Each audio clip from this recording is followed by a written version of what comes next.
Shalom, shalom, shalom, bien-aimés du Seigneur, nous rendons toute la gloire à notre Dieu qui est Père, Fils et Esprit. C'est une grande bénédiction d'être dans sa présence afin donc de le louer, de le célébrer, de l'honorer. Alléluia. Et lui qui est lui qui est le Dieu fidèle, le Dieu bon, le Dieu compatissant.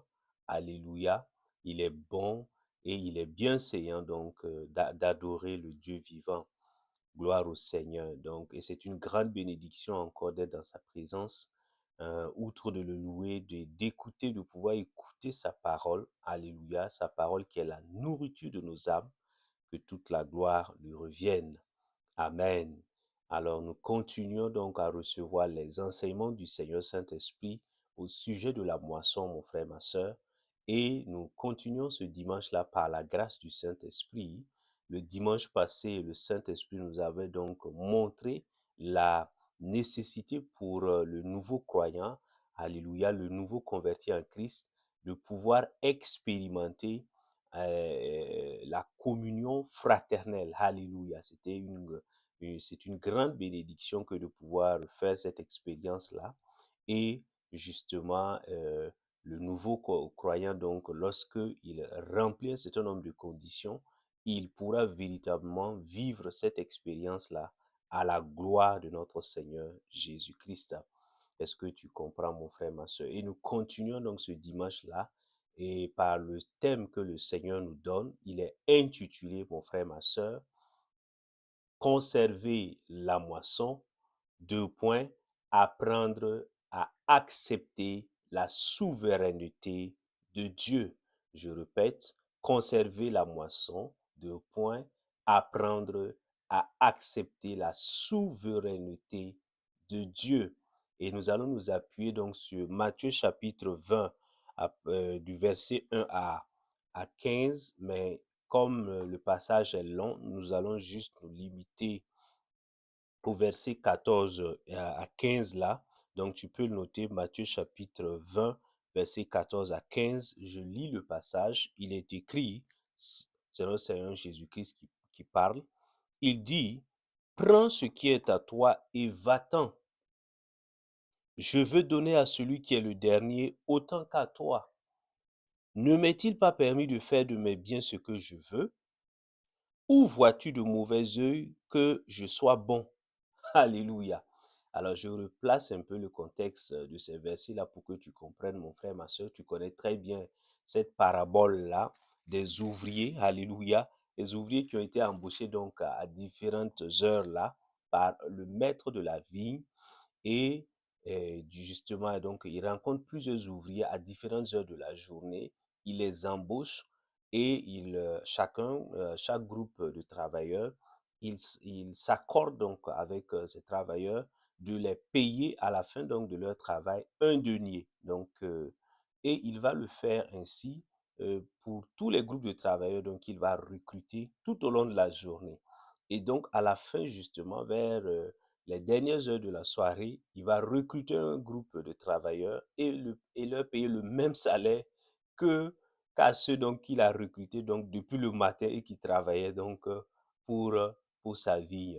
Alors, et ces derniers-là, justement, vont murmurer, ils vont dire, mais Seigneur, depuis tu nous as pris, tu nous as recrutés, tu nous donnes un denier, ces gens-là, ils viennent juste d'arriver et puis tu viens les payer le même denier que nous, comme pour dire, mais Seigneur, est-ce que tu n'es pas injuste par là?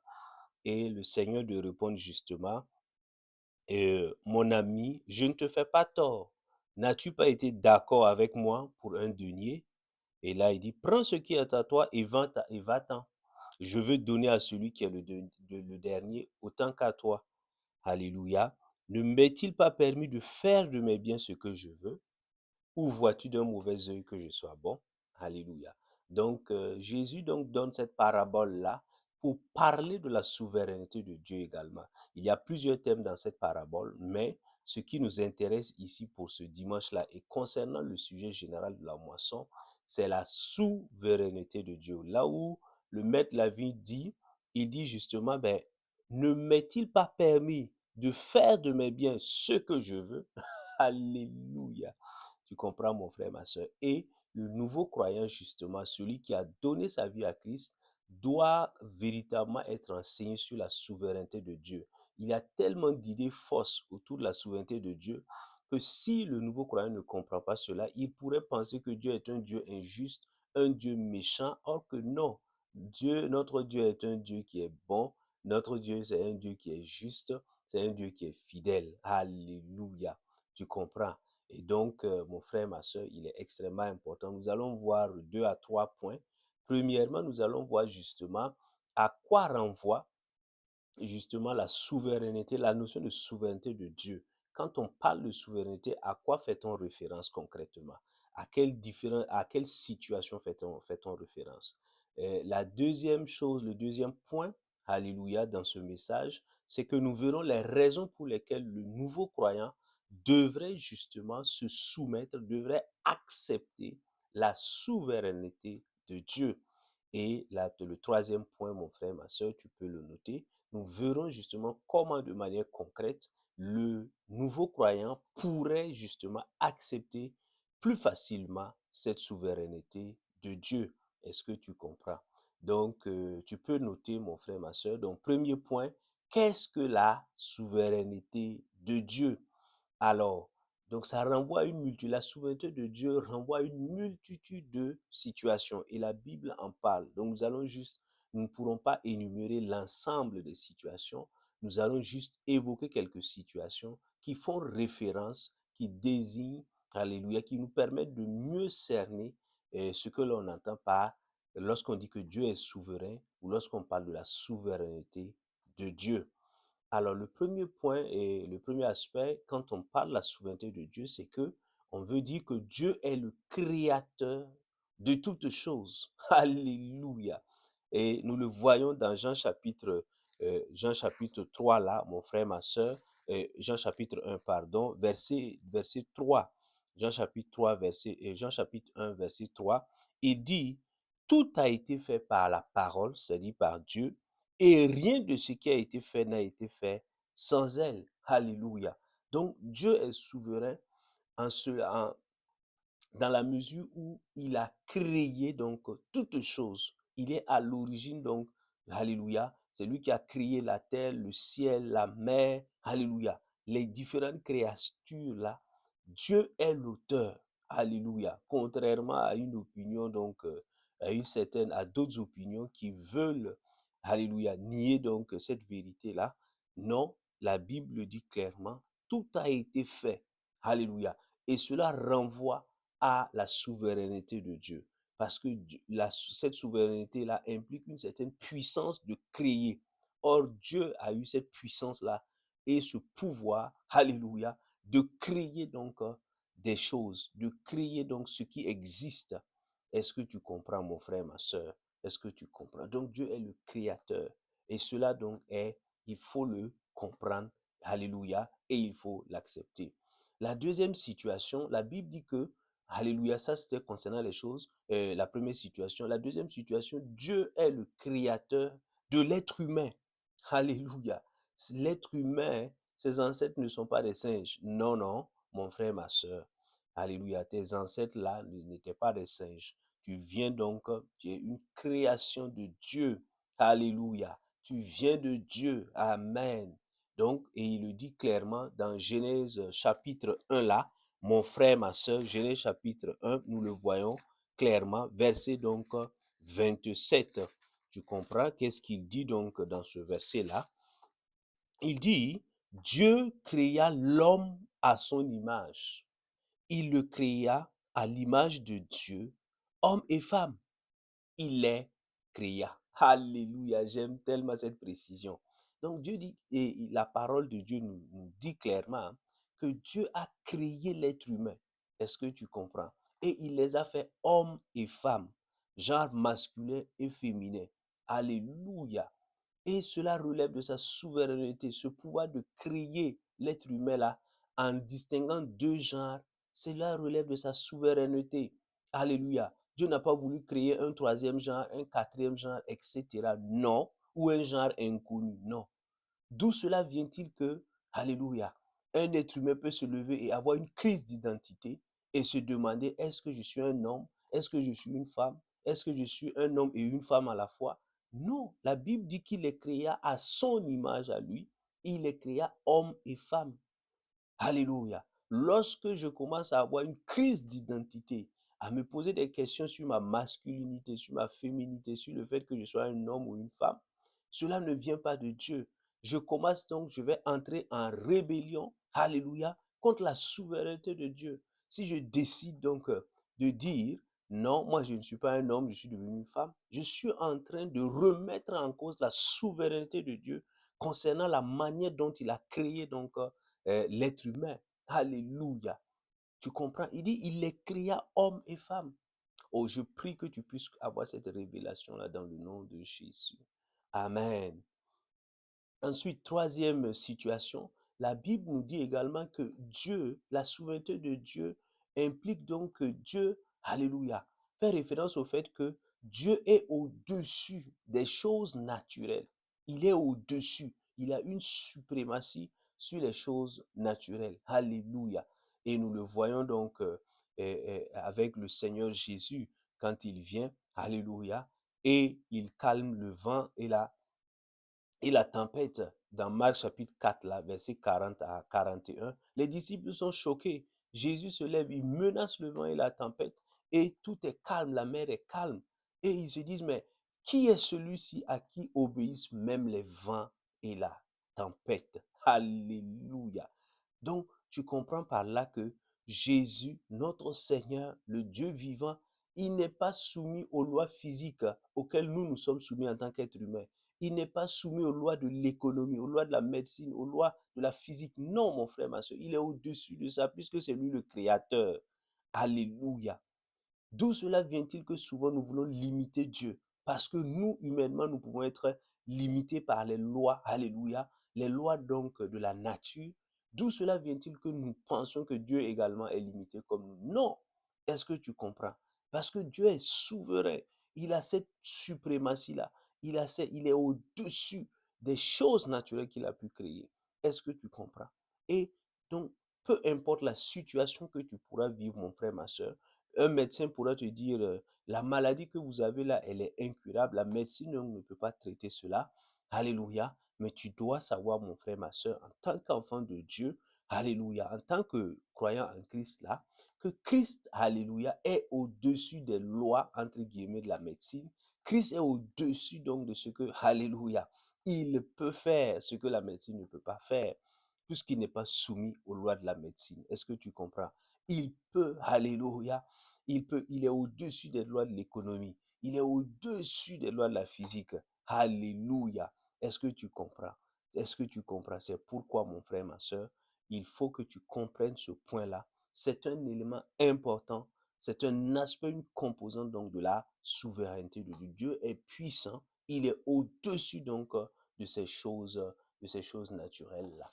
Je prie qu'il en soit ainsi. Alléluia. Que peu importe la situation dans laquelle tu peux te trouver, je prie que tu ne limites jamais le Seigneur.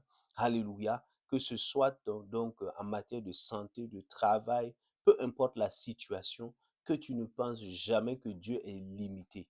Alléluia. Dire que Dieu est limité, ça serait dire que Dieu n'est pas souverain. Or qu'il est souverain. Alléluia. Il est au-dessus de toutes choses. Alléluia. Et justement, dans la même continuité, tu peux noter ce quatrième point-là. C'est que Dieu, s'il a la puissance s'il est au-dessus des choses naturelles, il est aussi au-dessus des choses surnaturelles. Alléluia. Dans la vie, il y a des choses naturelles. Alléluia. Il y a des choses aussi qui dépassent le naturel. Alléluia. Lorsque Jésus est venu et il nous l'a démontré, lorsqu'il vient, alléluia, il vient, il trouve un monsieur qui est mort pendant donc plusieurs jours, la Bible nous dit 4 jours, et il était entré en putréfaction. En putréfaction, tu comprends mon frère, ma soeur, il était en décomposition. Et la Bible dit que le Seigneur, justement, lorsqu'il est arrivé, les gens croyaient que la situation était perdue parce que quand quelqu'un meurt, c'est fini, alléluia. Mais Jésus arrive, notre Seigneur, et il parle à la personne qui est morte là, et elle revient à la vie. C'est extraordinaire. Donc, nous voyons là la puissance de Dieu qui se manifeste. Alléluia. Pour montrer que la mort, alléluia, pour montrer donc que la disparition physique, alléluia, n'est pas au-dessus donc de son pouvoir, de sa puissance, de ses capacités. Alléluia. Dieu a ramené donc un certain nombre de personnes comme ça à la vie pour montrer qu'il est au-dessus donc de ces situations-là. Est-ce que tu comprends? Je ne sais pas par quelle situation tu peux passer, mais je prie dans le nom de Jésus que tu puisses placer totalement ta confiance en ce Dieu qui est au-dessus du naturel et qui est capable justement, alléluia, de changer les situations dans le surnaturel en ta faveur au nom de Jésus. Amen. Alors, la Bible dit également que l'idée de souveraineté de Dieu renvoie au fait que Dieu est au-dessus de tout. Alléluia. Il est au-dessus de tout. Et, Amen, nous le voyons donc dans Éphésiens chapitre 1, verset 20 à 21. Nous n'allons pas lire le passage, je te donne la référence. Éphésiens chapitre 1, verset 20 à 21. Alléluia. Et nous voyons également là où on dit que Jésus-Christ, il est au-dessus des autorités, des dominations, des principautés, peu importe, des êtres spirituels invisibles à l'œil nu. Dieu est au-dessus de tous ces êtres-là. Alléluia. Ces êtres qui ont souvent un pouvoir maléfique. Alléluia. Dieu est au-dessus, Christ est au-dessus de toutes ces puissances et ces entités-là. Est-ce que tu comprends? Donc, pourquoi avoir peur quand on a le Dieu qui est au-dessus de tout? Amen. Et Jésus, justement, dans Marc chapitre 2, verset 28, là, nous montre que souvent les hommes créent des rituels, créent donc des religions, créent donc des rites, alléluia, et ils veulent justement que les hommes se soumettent à cela. Quand Jésus est arrivé, justement, il a rencontré cette institution religieuse-là, et qui était donc la religion juive, et justement les Juifs et il honorait, donc, il célébrait donc le sabbat. Est-ce que tu comprends, mon frère, ma soeur? Avec beaucoup donc de précautions, avec beaucoup donc d'entrain. Est-ce que tu comprends? Et là, Jésus va leur dire, le Fils de l'homme est maître du sabbat. Alléluia. Ça veut dire que lui, Jésus, alléluia, n'est pas limité par nos conventions humaines. Non, non, non, non. Le Christ est au-dessus de cela. Est-ce que tu comprends? Donc, je voudrais vraiment que tu puisses marcher dans cette assurance, dans cette paix, quand tu es en Christ là. Pourquoi? Parce que ton Dieu est au-dessus des entités sataniques. Il est au-dessus donc des forces du monde des ténèbres. Il est au-dessus donc des conventions humaines, des institutions humaines. Alléluia. Et donc, tu ne peux pas donc limiter Dieu à cela. Est-ce que tu comprends? Oh, quelle bonne nouvelle. Je prie que tu puisses garder cela dans ton cœur à chaque instant. Alléluia. Christ est au-dessus des gouvernements humains. Il est au-dessus des institutions humaines. Est-ce que tu comprends? Et quelle bonne nouvelle au nom de Jésus. Je prie que tu gardes cette révélation-là dans ton cœur au nom de Jésus. Amen. Et le livre de Daniel va venir également nous éclairer sur la notion de souveraineté de Dieu. Daniel chapitre 2, verset 21, ça c'est le point 6 là. Il va dire quelque chose, il dit, mais Dieu, alléluia, il est celui-là qui change les temps et les circonstances. Donc Dieu n'est pas limité par les saisons, il n'est pas limité par les temps, il n'est pas limité par les circonstances, par les événements qui peuvent se dérouler. Non, Dieu, alléluia. Est-ce que tu comprends? Souvent, nous qui sommes acteurs et qui subissons ces événements, nous pouvons penser, alléluia, nous qui sommes souvent impuissants face à certaines situations, nous pouvons donc vouloir réduire Dieu à cela. Non, Daniel va révéler un pan, alléluia, va révéler un aspect de Dieu. Il dit, mais Dieu est le Dieu qui change les temps et les circonstances. Donc Dieu n'est pas soumis aux contraintes du temps, il n'est pas soumis donc aux aléas du temps. Non, mon frère, ma soeur. Non. Alléluia. D'où cela peut-il et souvent nous pouvons être, alléluia, nous pouvons être angoissés par l'influence du temps donc sur nos vies, au point donc de vouloir ignorer la puissance et la souveraineté de Dieu. Non, mon frère, ma soeur. Daniel nous le rappelle dans Daniel chapitre 2, verset 21. Alléluia. Et Actes chapitre 1, verset 7 là, Jésus-Christ, notre Seigneur, nous rappelle, il dit, mais Dieu, il est celui qui a fixé donc, il a fixé les moments et les temps. Alléluia. Il a fixé ça de sa propre autorité. Amen. Il sait le cours des événements là. Alléluia.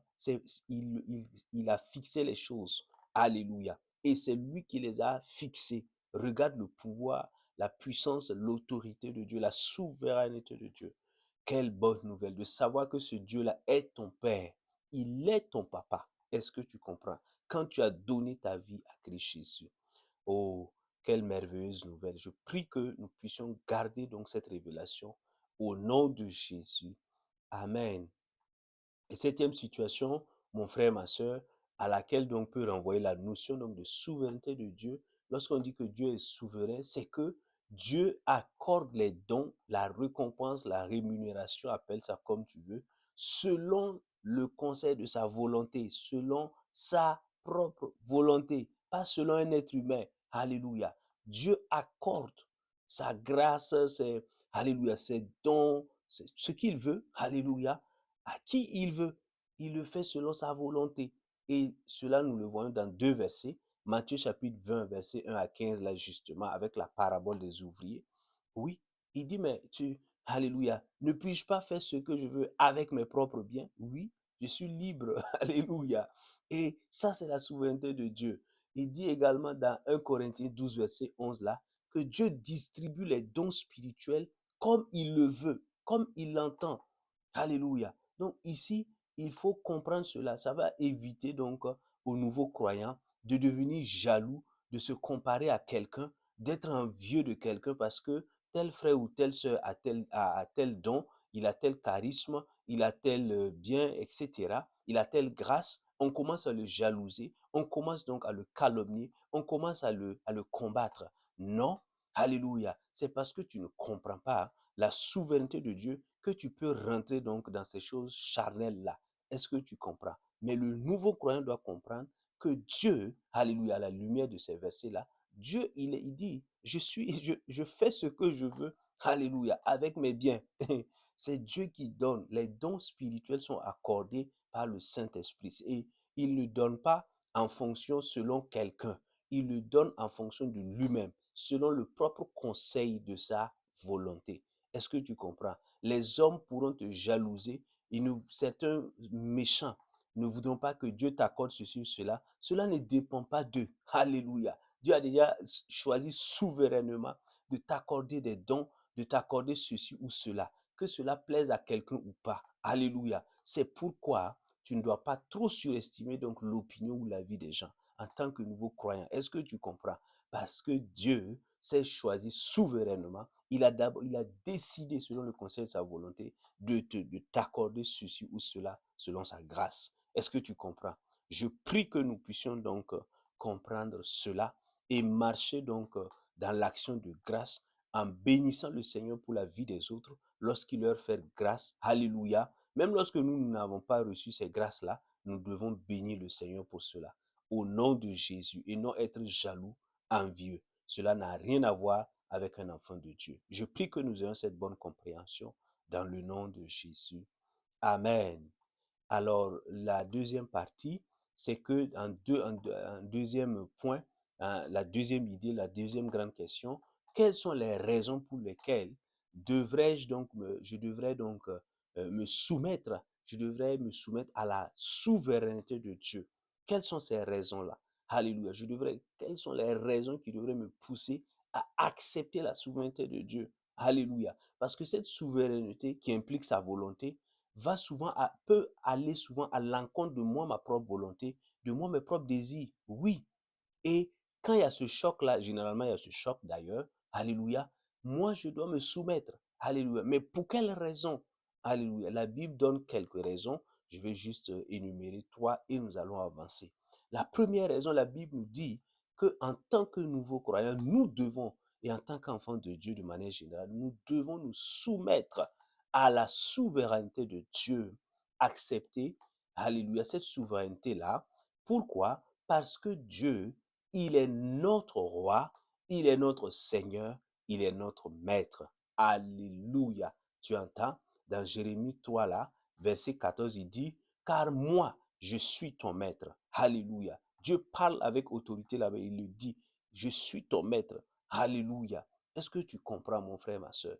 Dieu, il est notre Seigneur, il est notre maître, il est notre roi. Alléluia. Quel est ce roi-là à qui justement les sujets ne font pas allégeance et ne se soumettent pas donc à ce roi-là? Les rois même de cette terre, alléluia, le savent très bien.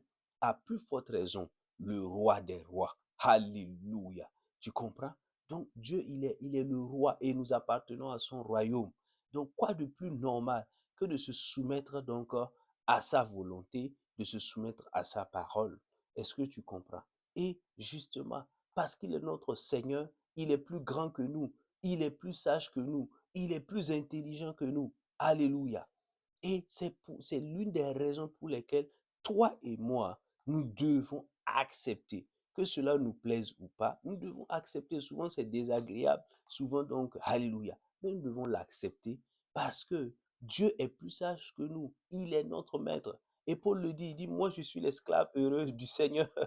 Alléluia. Il le dit.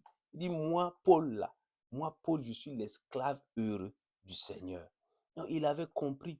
Alléluia. Même lorsqu'il y a eu des situations difficiles là, Paul n'a pas reculé. Il dit, mais si le Seigneur veut que je passe par ces moments-là, qui suis-je pour refuser? Je me soumets à sa volonté parce qu'il est mon maître et je suis son esclave tout heureux. Est-ce que tu comprends?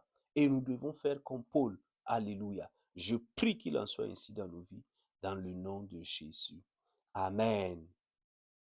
Alors, deuxième raison, la Bible nous dit que nous devons nous soumettre à la souveraineté de Dieu pour la raison parce que le rejet, lorsque nous rejetons la souveraineté de Dieu, cela donc entraîne des conséquences terribles, alléluia, sur nos vies. Et oui, alléluia. Et la Bible, surtout l'Ancien Testament, nous voyons tellement d'exemples sur la vie des enfants d'Israël.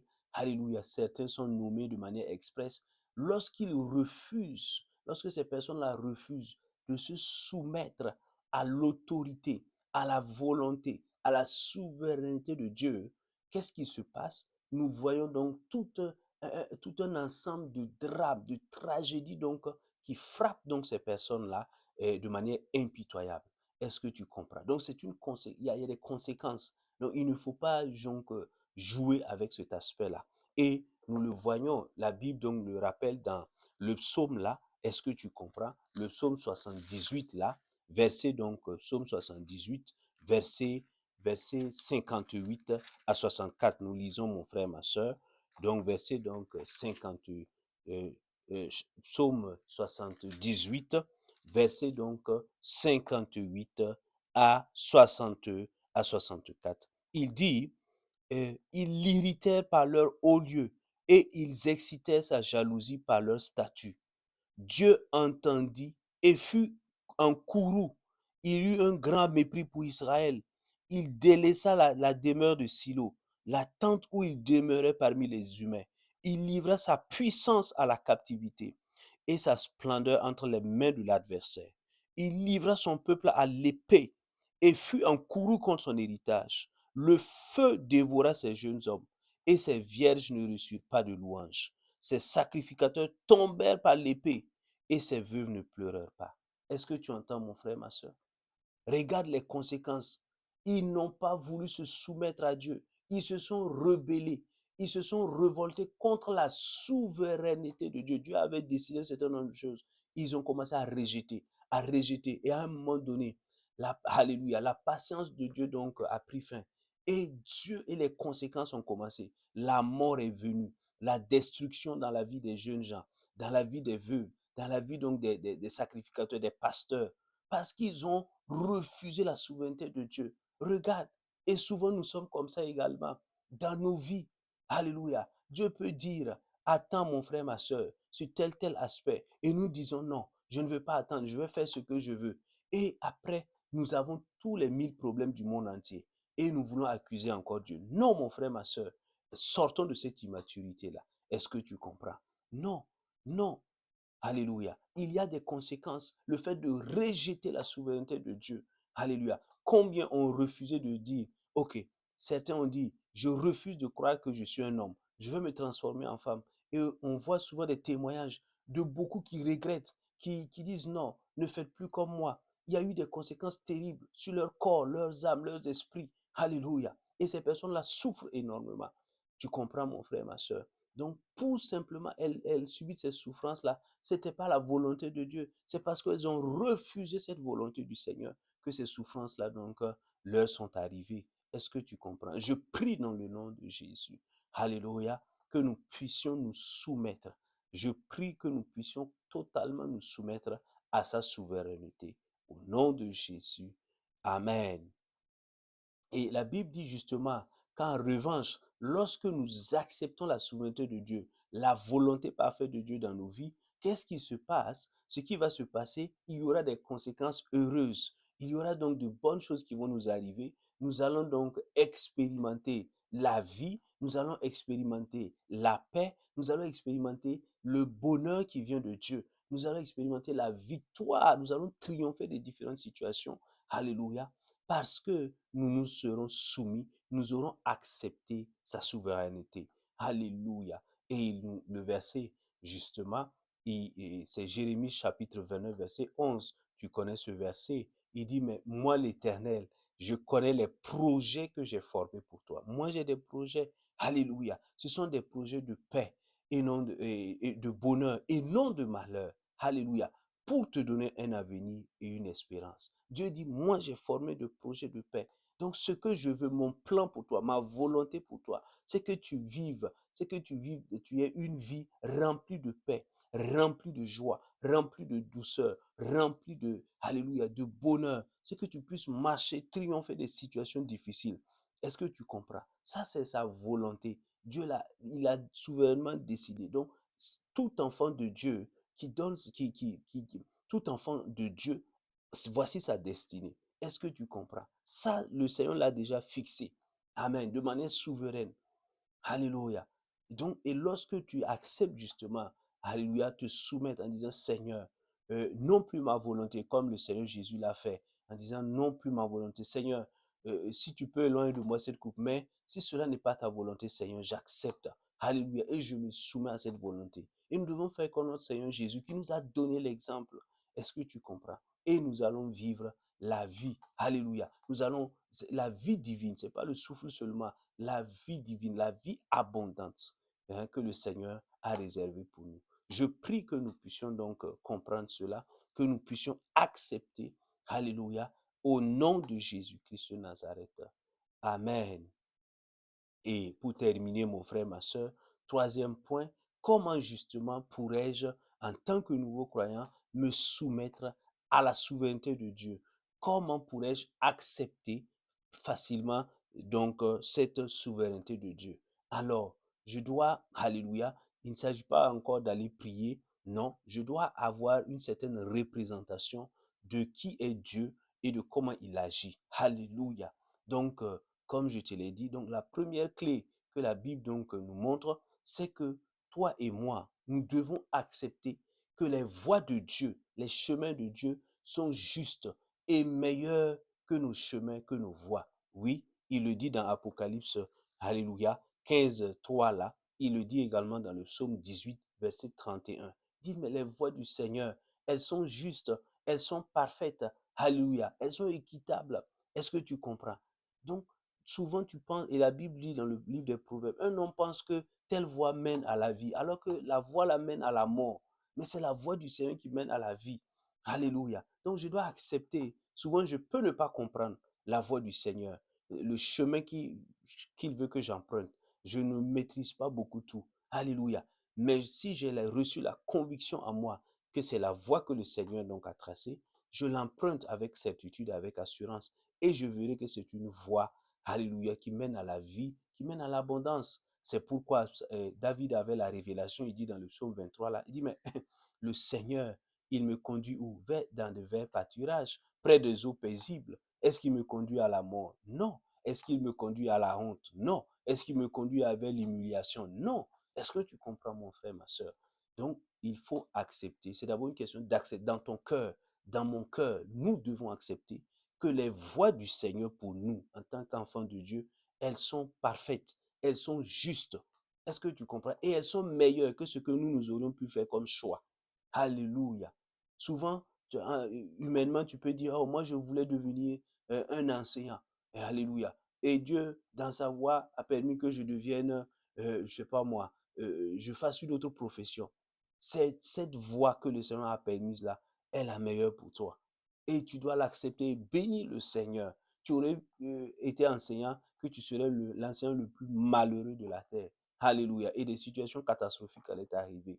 Donc, il faut voir cela sous ce angle-là, avec ce œil-là. Je prie que nous puissions avoir ce regard-là au nom de Jésus. La deuxième chose, la Bible nous encourage encore, ça c'est la deuxième clé, comment nous pouvons donc nous soumettre plus facilement à la souveraineté de Dieu. Nous devons accepter, et la parole de Dieu nous le dit clairement, que Dieu fait toutes choses belles en son temps. Ecclésiaste chapitre 3, verset 11. Dieu fait toutes choses belles en son temps. Alléluia. Souvent, nous sommes pressés. Nous voulons faire les choses. Nous voulons nous marier à telle date. Nous voulons avoir l'enfantement à telle date. Nous voulons voyager à telle date. Nous voulons faire ceci, mener tel ministère à tel... Non. Alléluia. Et Dieu, alléluia, et Daniel le dit, il dit c'est lui qui change les temps et les circonstances. Le temps est au service de Dieu. Les circonstances sont au service de Dieu et pas le contraire. Est-ce que tu comprends? Et nous devons comprendre cela. Lorsque Dieu, nous sommes alignés avec sa volonté parfaite, alléluia, Dieu fera donc les choses, il fera toutes choses belles en son temps. Et ça sera notre paix, ça sera notre joie, ça sera notre bonheur.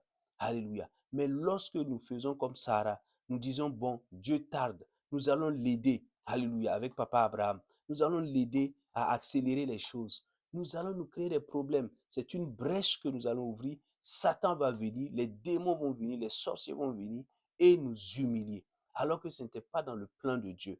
Est-ce que tu comprends? Je prie que nous ne marchions pas plus dans l'impatience au nom de Jésus. Je prie que le Seigneur enlève de nos cœurs toute forme d'impatience au nom de Jésus.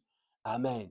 Que nous puissions rester. Si le Seigneur donc a décidé dans sa souveraineté que nous puissions attendre une année, que nous puissions attendre 2 ans, que nous puissions attendre 3 ans, que nous puissions rester dans l'attente, dans la joie, dans la paix, dans l'action de grâce.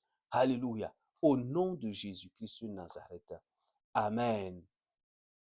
Et troisième clé que la Bible nous donne, et c'est un complément tout à fait logique, il dit que la Bible nous dit que nous devons accepter que Dieu fait concourir toutes choses à notre bien. Waouh! Quelle grâce, quelle bénédiction. Donc tu vois, souvent, alléluia, tu vas penser que Dieu fait ça, que Dieu est contre toi. Non, ça tu ne connais pas encore le Seigneur. Est-ce que tu comprends? Dieu fait concourir toutes choses. Romains chapitre 8, verset 28. Dieu fait concourir toutes choses à mon bien. Est-ce que tu comprends? Oui, souvent je ne comprends pas la chose là, comment ça va concourir à mon bien, mais tu le verras après. Alléluia. Sur le champ, tu ne le vois pas. Bien avant même, tu ne le vois pas. Mais c'est après coup que tu te rendras compte. Alléluia. Comme Joseph, lorsque les frères de Joseph l'ont trahi, l'ont vendu, il est passé par la case prison. Il a vraiment souffert dans sa vie. Après, vers la fin donc du chapitre de Genèse, il dit, mais alléluia, devant ses frères, les frères étaient désolés pour Joseph, après avoir connu donc son histoire, alléluia, ses souffrances. Il s'en voulait et il dit, et Joseph leur dit, non, alléluia, vous avez voulu me faire du mal, mais Dieu l'a changé en bien. Ne vous en voulez pas. Dieu a permis cela pour que je sois là en ce temps-là, pour vous sauver de la famine. Est-ce que tu comprends? Waouh!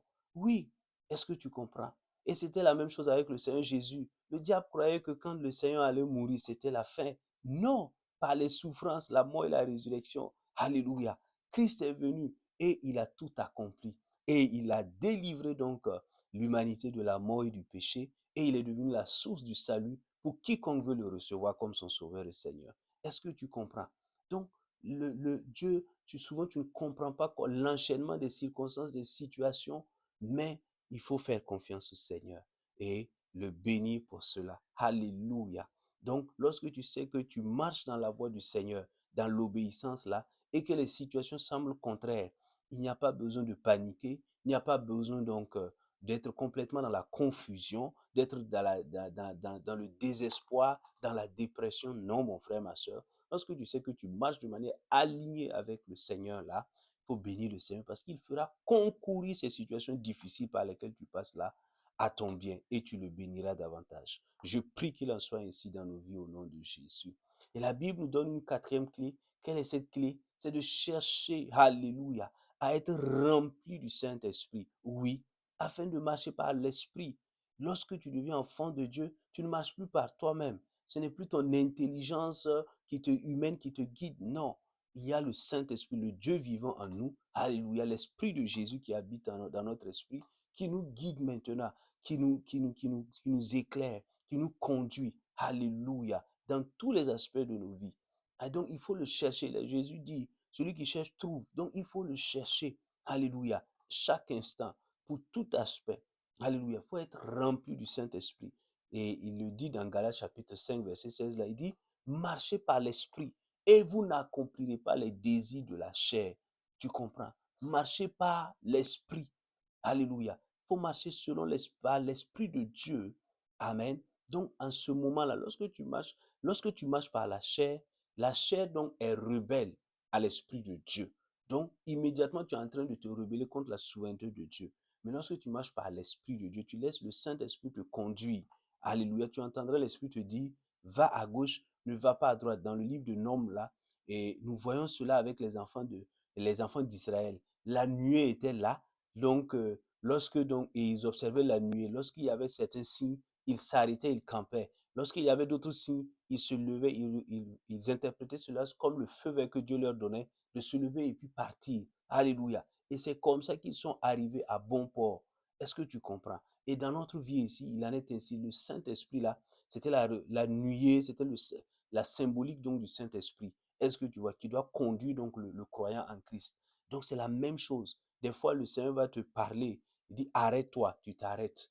Il va dire, continue, tu continues. Quand lui ne dit pas de continuer, tu t'arrêtes. Alléluia. Parce que c'est lui qui connaît le chemin. C'est lui qui est lui-même le chemin. Alléluia. Donc, tu comprends. Et je prie donc que nous puissions donc chercher, que nous puissions être remplis continuellement du Saint-Esprit et nous laisser conduire par le Saint-Esprit au nom de Jésus. Et la Bible nous donne également la cinquième clé, c'est la méditation de la parole de Dieu. Parce que la souveraineté fait référence à la volonté de Dieu. Oui, mais comment connaître cette volonté? À travers la parole de Dieu. Dans la parole, le Seigneur nous explicite, il nous montre ce qu'il veut, il nous montre ce qu'il ne veut pas. Alléluia. Mais si toi et moi, nous ne méditons pas la parole, comment allons-nous connaître la volonté de Dieu? Et si nous ne connaissons pas cette volonté, comment allons-nous pouvoir nous soumettre à cette volonté? Comment allons-nous pouvoir accepter cette volonté? Donc, si je médite la parole, je saurai que, tel si Dieu ne veut pas ceci, Dieu ne veut pas cela. Et devant des situations, je vais me rappeler que, j'ai lu dans la parole de Dieu que Dieu ne voulait pas ceci, Dieu ne voulait pas cela. Et j'ai lu dans d'autres circonstances que Dieu voulait ceci, Dieu voulait cela. Donc, je vais m'aligner à sa volonté parce que j'ai connu sa volonté à travers l'étude et la méditation de sa parole. Mais si nous nous refusons de méditer, si nous voulons simplement que les hommes de Dieu viennent nous expliquer la Bible, ça va être difficile. Alléluia. Nous allons toujours être des rebelles contre la souveraineté et la volonté de Dieu. Je prie dans le nom de Jésus que nous puissions recevoir, alléluia, comme David le disait dans le psaume 119 là, cet amour pour la parole, alléluia, afin de connaître la parole, la volonté de Dieu, alléluia, et que nous puissions nous aligner avec cette volonté-là et cette souveraineté de Dieu au nom de Jésus. Amen. Et pour terminer, alléluia, la Bible nous donne cette sixième clé, c'est de prier en tout temps. Luc chapitre 18, verset 1. Alléluia. Luc chapitre 18, verset 1. Nous devons prier en tout temps. La prière, c'est un moyen de consultation de Dieu. Alléluia. C'est également un moyen de consultation de Dieu. Dans l'Ancien Testament, la Bible nous montre que, et David consulta l'Éternel, il consultait l'Éternel, etc. C'est à travers la prière. Aujourd'hui, nous consultons Dieu comment? À travers la prière. Lorsque nous entrons dans un temps de prière, Dieu notre Père est là, nous lui posons des questions et il nous répond et nous avançons. Alléluia. Seigneur, dois-je voyager? Il dit oui. Parfois, il dit non et je m'allie à cela. Je me soumets à cela. Seigneur, est-ce cette année que je dois me marier? Oui ou non? Seigneur, est-ce cette année que je dois avoir mon enfant? Oui ou non? Et le Seigneur, dans sa grâce là, alléluia, lorsque tu viens avec un cœur, avec toutes les conditions remplies, le Seigneur donc te répond, alléluia, et il te donne justement les directives. Est-ce que tu comprends?